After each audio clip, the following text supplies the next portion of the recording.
Hi and welcome back to the shop. In this really quick video, I'm going to show you how I made some baby blocks for a friend of mine who is having a baby shower. I went to Rockler, picked up some cherry stock, and made over 85 blocks. Matter of fact, my buddy just test painted on one of them, right here. It's pretty cool. So what they're going to do is hand these blocks out, have people paint on them, and then they are going to seal them with a safe sealer in case the baby puts it in their mouth. So I hope you like the video. It's really short and quick.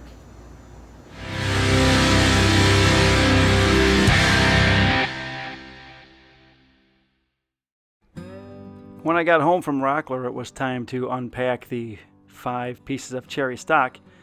Unfortunately, at Rockler, I didn't inspect each piece close enough, and I ended up with this. One of these pieces was not up to my satisfaction, so I had to take out my jointer and flatten it. And then I had another piece that was also not even square, 2 inches by 2 inches. So after flattening the pieces, I brought them over to the miter saw station and squared off all the edges. And then I had to deal with those darn stickers. Why do they constantly put these on here?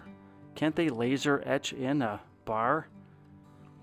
So back to the piece that wasn't 2 inches square, I ended up cutting that or ripping it down on the table saw so it was 1 3/4 inches by 1 3/4 inches. This upset me a little bit, so I called my buddy and asked him if it was okay if he had some blocks that size, and he said no worries. So I found a piece of scrap pine, 3/4 inch, moved the fence over to 2 3/4 inches from the blade, and that was going to allow me to make 2-inch blocks. And I just did this over and over and over and over. Then I had 5 pieces of scrap left over from the 5 pieces of stock.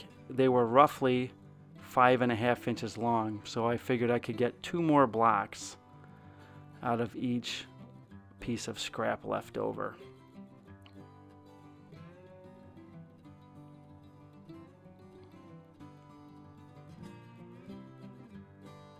I thought my bandsaw was a little bit underpowered at this point. I might have it set improperly.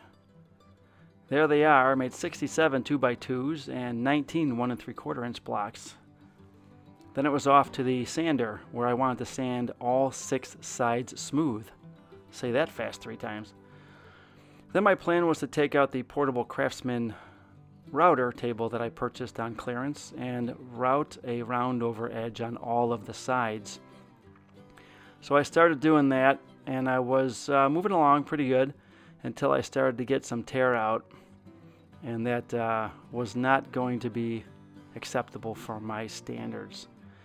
So I put the router table away, and I went back to the sander, where I stood or sat or stood and sat for many hours, making a mess.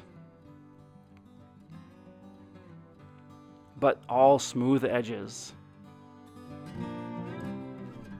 Like I promised, that was a very short video, not a very detailed build, but I had to make sure that there were no sharp edges on the blocks. That's why I spent many hours at the sander. I just wanted to say thank you to my friends Chad and Donna for giving me the chance to make these blocks for them. This is something that is going to be in their family for a very long time, and I'm truly blessed and honored. If you liked the video, please give it a thumbs up. Consider subscribing to my channel by clicking on the moon, and thanks for watching.